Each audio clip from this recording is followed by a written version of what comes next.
Welcome to the Vocal Lab Podcast with your hosts Shelby Rollins and Jason Catrone, bringing you the best from the music industry. Get ready for first-class conversations packed with exclusive techniques and transformative insights, all designed to help you reach your top note. Well, welcome to the show, Jason. Yeah. Welcome to your house. Yeah, thanks. Welcome to the show, Shelby. You got your laptop out again. I do. And you're so observant. So. One time I asked you on the show, I was like, well, are you researching questions? What are you doing with your laptop? And what does this have to do with the show? And you were like, no, I'm waiting for our next guest to text me so I can let him inside.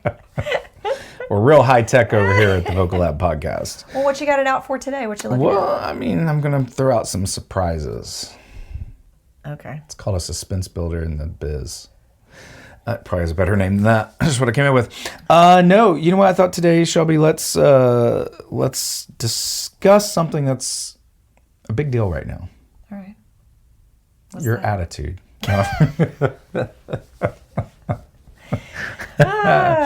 No, you know what? It's kind of a constant on and off conversation in the industry. All industries, I think, at this point. Just kind of legacy media. Is it a dinosaur that's dying off? Is it in a rebirth, reforming, refinding itself? Or does it just kind of like stagnate and be where it is? I know this has kind of been the same conversation with big labels and music, right, where we spin. So yeah, that's going to be our topic today. It's going to be fascinating. You want to grab some corn and pop it at home right now. I think it should be noted that we got to the topic in 1 minute and 13 seconds on that clock of rolling, and normally it takes us 5, 6, 7 minutes of chit-chatting about not the music industry before we land on a topic. And I don't know if that's a good thing or a bad thing. I'm going to say that's probably a bad thing. I think the playful banter is going down. I think the playful banter is, I think most people in the world just want nonsense. They don't want knowledge. You know, I listen to a lot of different types of podcasts, but one of the types, I'll say it like this. There are some podcasts that I listen to where the first 3 or 4 minutes are either ads or they're like talking about something that they're promoting that I already know about. Or it is a little sneak peek of the episode I'm there to listen to. So it's like a little sound bite of what's to come. Now, I don't have shade for any of this, except for the fact that there are several podcasts that I know I will fast forward 2 to 3 minutes in to the interview.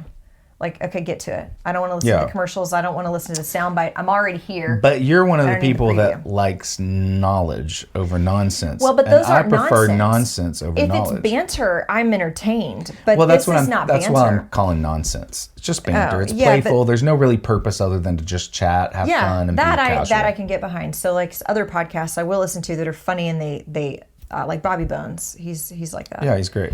And I'll listen to that like start to finish, but I'm not going to probably listen to another podcast that I won't name names because I really like the podcast. I'm not trying to throw it under the bus. Plus, they have a lot more listeners than we do. But it's like it would make sense because they're making millions off of this podcast, because they're very, very big. They're going to have like 2 minutes of ads at the beginning, and I'm like, I'm cool. I'm like, I'm going to skip. Well, that kind of is going to play into our topic today. Oh, that's true. Why that is and how that's all come about. But I'm with you. I like because we want to monetize. I like the we need to make money. I like the playfulness of a podcast, of a TV show, of a radio program. I love the casual banter more than I like. Yes. Give me one little nugget here or there, so I do feel like I learned something or got some beneficial.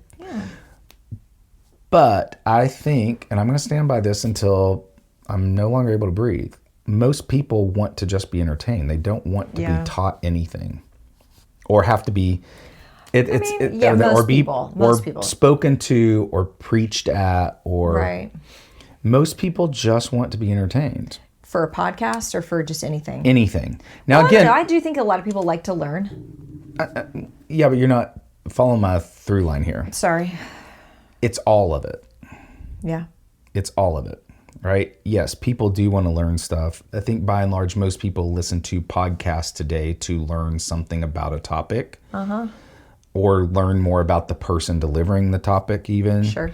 And so depending on the type of podcast that it is, if it's very comedic, like Theo Vaughn's, he can have, the Secretary of State on there, and there's going to be moments that he gets pointed and kind of knowledgeable or intense. But most of it, he's going to be like, hey, do you ever fart on Tuesdays and smell it? I mean, he's literally going to say something like that to the Secretary of State. Right? And we're all there to listen to the fact that the Secretary of State is on Theo Vaughn's podcast, and it's going to be funny. Yeah. And like surprising.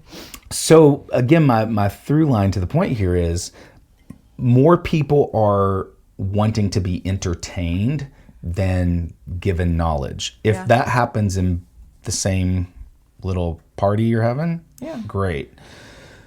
But, on a podcast I listened to recently. Podcast is a music podcast here in town called God Dog.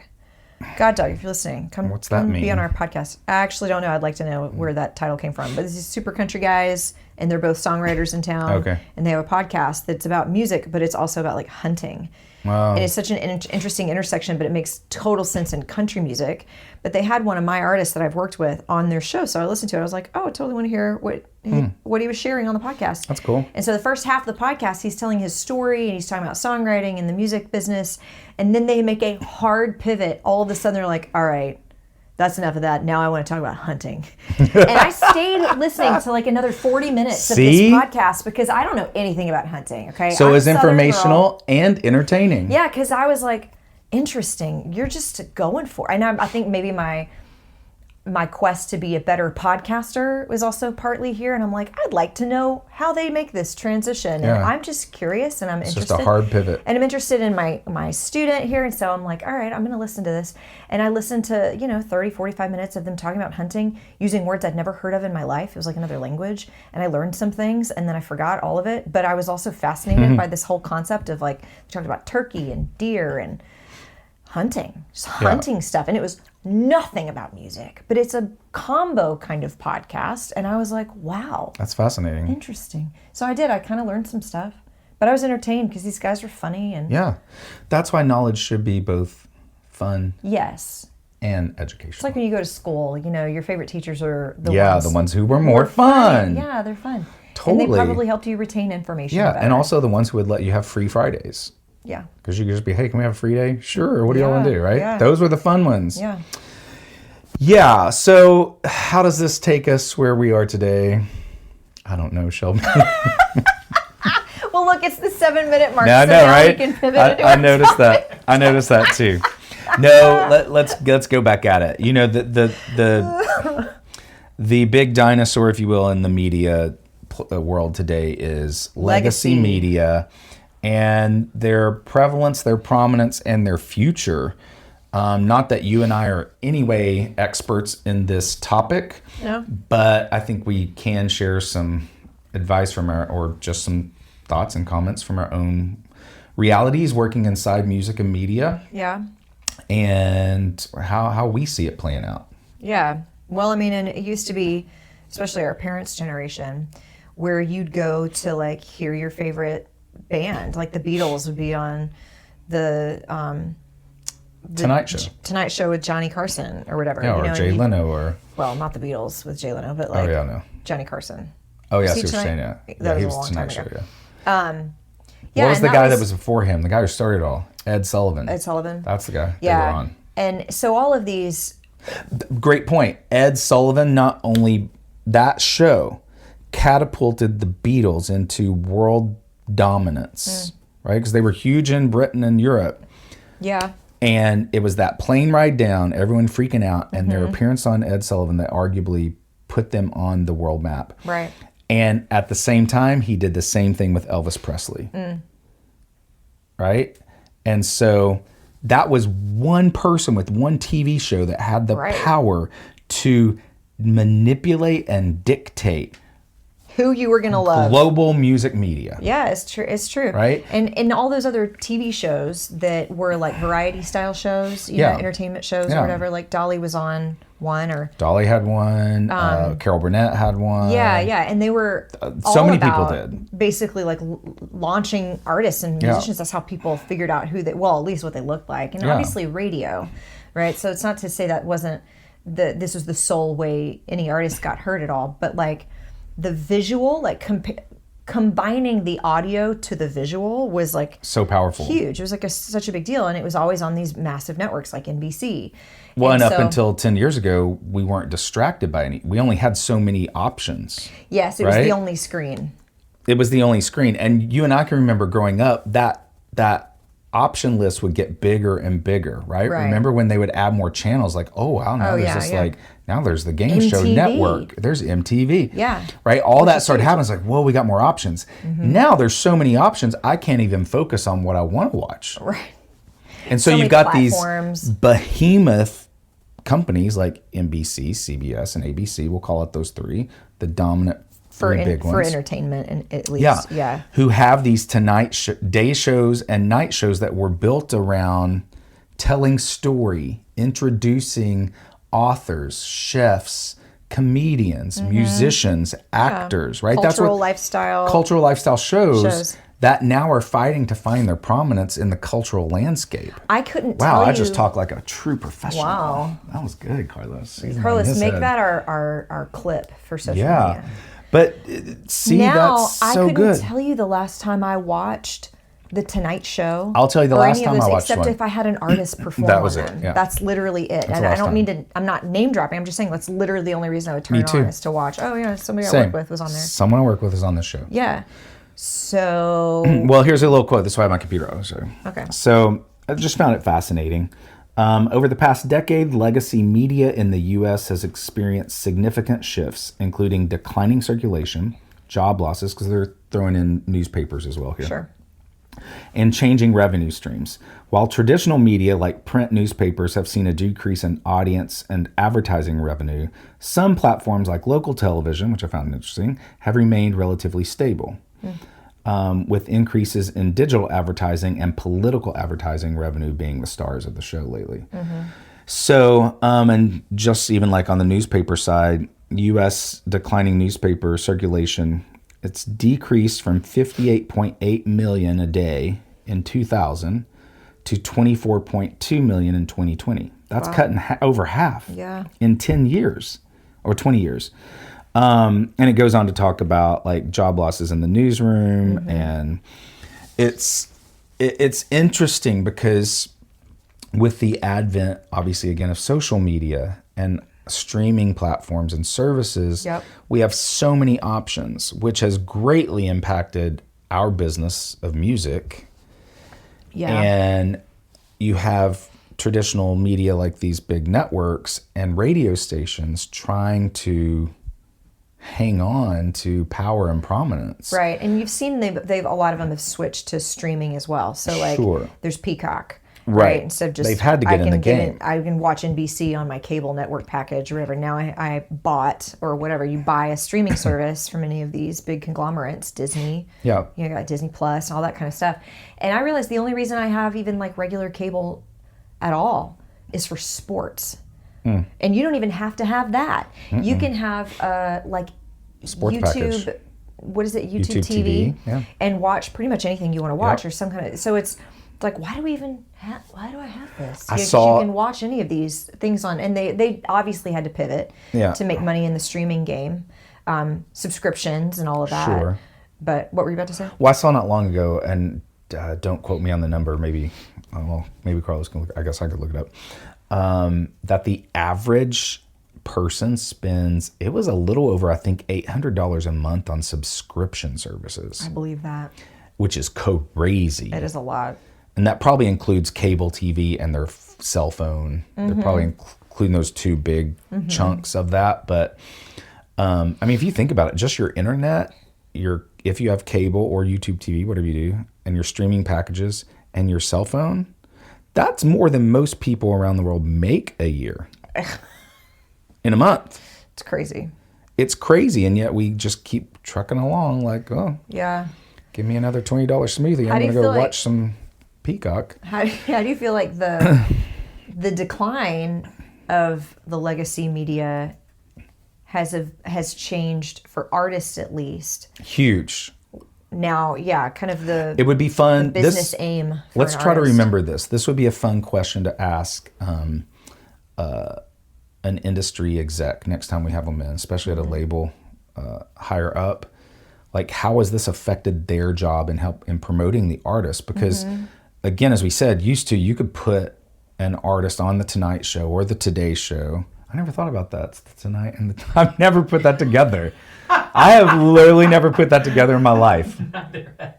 Have you? No. I saw them as two separate things, but because they're just so different. Yeah, but it's like someone one day was like, "Oh, we'll call this one the Today Show and this one the Tonight Show." That's brilliant. Which is funny because they're like dumb titles. They're stupid. Have you ever thought of that? Show? Let's call it the Today Show because we're talking about stuff today. And then we'll do another one tomorrow, and it'll also be the Today Show again. You know, there had to have been that person who was like, "What about a lunch one?" And they're like, "Out!" A mid-afternoon show. That is so funny. Oh my gosh, how have we never thought about that? To that point, just talking about NBC, do you know that? Yes. Yeah. But do you know what it is? NBC. Do you know what it is? The actual notes? Yeah. 1 5 da na na na na 1 5 no 1 2 3 This 4, is gonna blow your 5, mind, too. 6 1 6 1 2 3 4 4 1 6 4. Carlos? I mean, those are the correct intervals if you're starting from the bottom. I don't know what the point is. What GEC.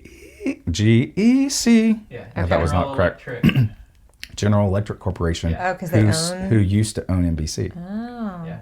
That's how they got their little jingle. No, I didn't know that. How funny. Isn't that cool?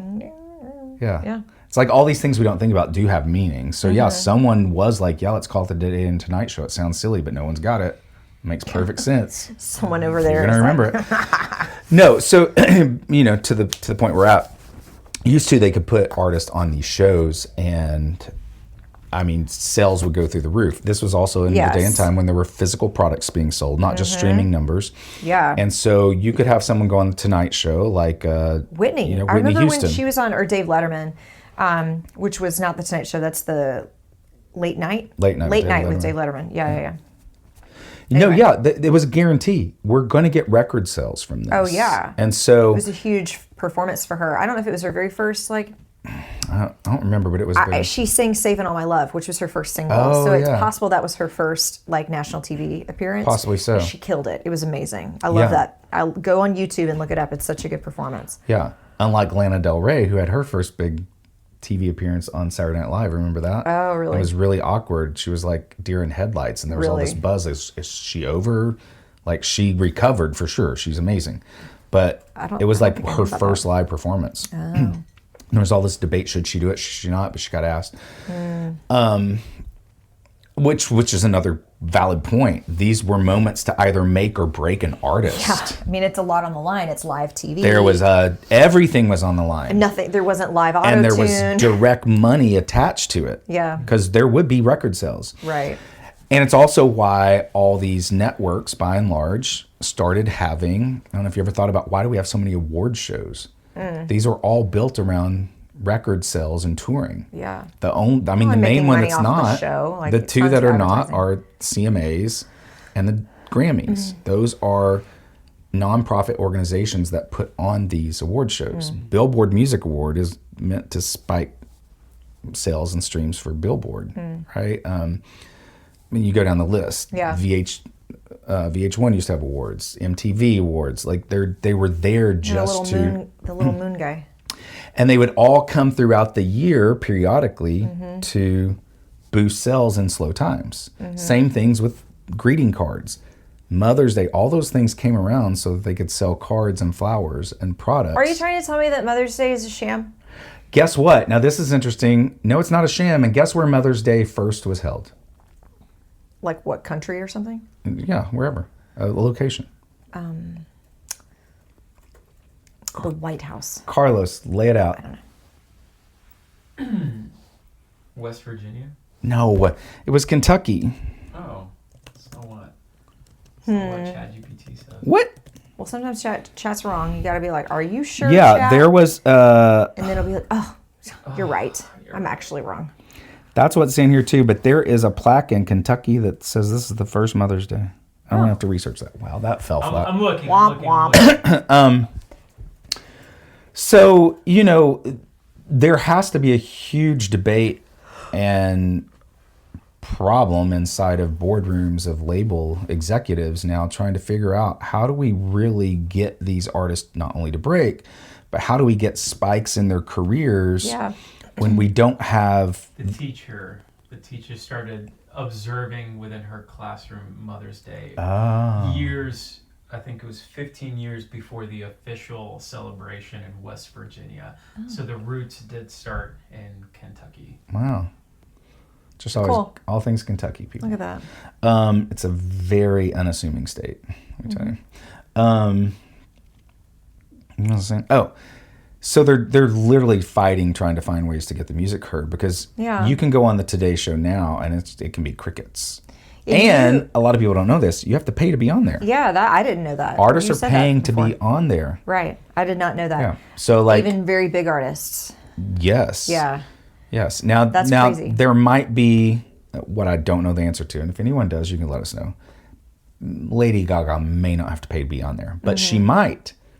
I don't know because they're having to. The reality of like the decline of viewership with mainstream media and legacy media affects directly what? Why is it a problem for them? Why is it a problem for legacy media? Yeah. Because they're becoming obsolete. Well, but there's a Viewership. bigger problem. Viewership is directly attached to Money. advertising dollars. Yeah. Right? So they're getting less advertising dollars. So now they're all that stuff on the Today Show, like here are the top 7 gadgets for summer fun with you and your kids. And they go down the line and like, oh, you can go on Amazon for this, it's $23.99, but today only through our website, you get it for $11.99. They do it every day. Those products are paying to be on there. So it's now become one big advertising machine. Gotcha. Paid. Yeah. It's always been an advertising machine. That's what they do. Yeah. But it's fascinating. It's fascinating. It's a look behind the curtain that most people don't know or think about. It's still a big deal to like go on the Today Show. Or 100%. I would go tomorrow. Whatever. Today Show, we are not knocking you. We're trying to help you be successful. So have us on. We'll talk all things music. And we'll discuss this. We'll have a segment. No, I think they're very valid. And I think they have their place. They're really having to adjust and shift. That's the thing. How do you think they need to successfully pivot to maintain a sense of relevancy in an ever-increasing social media world where the younger generation is not watching these shows? No, that's a bigger problem too. Like people in their teens, 20s are not watching the Today Show. This is fascinating too. I saw the other day that Coachella had for the 2 weekends this year. And then Stagecoach was directly after, right? The first, because there's been all this, like, I don't know if you've seen any of it, like Gen Z they don't drink. Oh, yes. They're not drinking. I have seen this. And so, alcohol and liquor companies are like, what are we doing here? Yeah, right? well, there's this huge pivot that you see now marketing all the zero proof, non-alcoholic drinks. And so... adaptogen drinks. Yeah, they're trying everything they can to get their attention. And so the story that I saw was the first day of Stagecoach, the big country festival, sold more in alcohol than Coachella did both weekends combined. Wow. Interesting. Isn't that fascinating? The country people still Well, I think drink. it's partly the country, but it's also that's an older crowd typically than the Coachella. Yeah. Also, I think it's probably fair to say Coachella probably has way more drugs at it than does That's hard the other drugs. thing, because I saw some statistic that basically said that this era of now becoming of age to drink, these 21-year-olds now, it's a generation that's drinking far less than any other generation prior to once becoming like drinking age. But like they're probably doing way more psychedelic drugs for sure. than ever before, and just weed, like and just weed, yeah. any of that. And so it's like, is this an improvement? I'm not totally sure if this is like, I mean, is this sort of a lateral move perhaps? Because like, Yeah, who can know? You're going to be under the influence of something. So Yeah.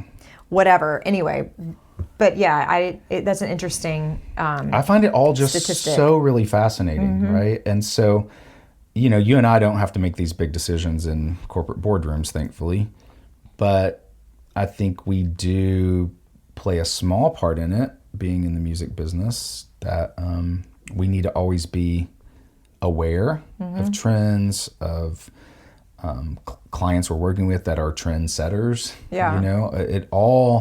It's all part of the same ecosystem. So where it goes, who can know? How do you think that the big legacy media can reel in the younger crowd? Do you think that's possible? I think Or there are if it's ways. just we're past that. We're moving No, forward. I think probably what I see happening in my own thought of it, because Gen Z is also they're not glued to their media in any way, really. You don't think social media they are? Well, there's still a large number that are, but a growing number is getting away from it, right? COVID and being glued to tablets and phones, and the mental problems that are coming along with that. Many are getting away from it. Yeah, and some you're are seeing being people some talk are being about that forced away from it. more. I think with the same question of what's happening with legacy media in the future, I think very soon in this country we're going to see social media flagged as hazardous to your health, your mental health. Oh gosh, yes. Other countries are already doing some that. already have. Australia's not letting kids under 16. They can only get like an hour some day. Chinese kids. Here's something else I saw last year. They did a polling of the kids whole in America. TikTok thing? Did we talk about this? Well, like how TikTok in China is not used for entertainment; it's used for education. For education. Yeah. So it was tied to that story. They did a poll of kids in America and China. What's the number one job that a teenager or a young kid in America today wants to be when they grow up? Used to be like Influencer? fireman. Yes, influencer. Yeah. Blech. Guess what it is? YouTuber. Guess what it is in China? The number one answer. I don't know. A scientist. That poses huge problems for the culture of this country. Yeah. So I think we're going to see in the future pretty soon some warnings on all this stuff, and Yeah, and we're going I to see be it as a forced to make parent. some decisions. I am seeing it already. Like I'm seeing that coming from mostly like ministry places or faith-based organizations. A lot of listen, this is really bad. It's getting to be very bad. There's a mental health crisis and all of that. And so people will kind of casually say yeah, a lot of it has to do with social media. But you're not really seeing yet a movement that is so Not yet. overtaking, because it's kind of like when you talk about, yeah, sugar's really bad as you eat 5 cookies, right? Yeah. We can acknowledge it without doing anything to change it for years and years and years until you get to that kind of breaking point, or you're in a horrible place and you have to deal with things. And unfortunately, I feel like that's how, maybe in America, maybe it's everywhere, maybe it's a human problem that we find ourselves in. It's those types of places where it has to get so bad that your life quality sucks and you're in a bad place to do anything different. And maybe that is kind of the meta narrative for legacy media, is gotta get really bad before they're willing to make a change that helps them stay relevant or whatever. And it's not to say that everything about it is bad. I have my own beef with legacy media doesn't have anything to do with music, but more to do with just humanity, life, culture, politics, all those kinds of things. Well, it's all money at the end of the day. That's the thing, is it's so controlled by the overlords, the people who are controlling the narrative. And that's why it's not going to go away. Yeah, but it's also, I think, when you think of these movies, say Hunger Games or something, where it's this concept of or Brave New World, that idea where it's the controlling populace, the elite of power, and then the uprising of the people that are no, you're not going to control us anymore. And so I think that has happened in the sense of, it used to be, here's who you're going to now love. They're called the Beatles. You're welcome. And I'm not mad that we were introduced to the music of the Beatles or to Elvis or whoever.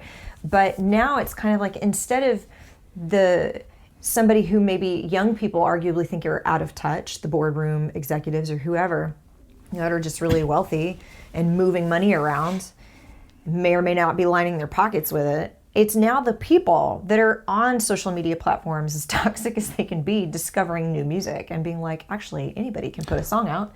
Well, look, you should like them. Look how awesome they are. And it's this more communal sharing of music that we love.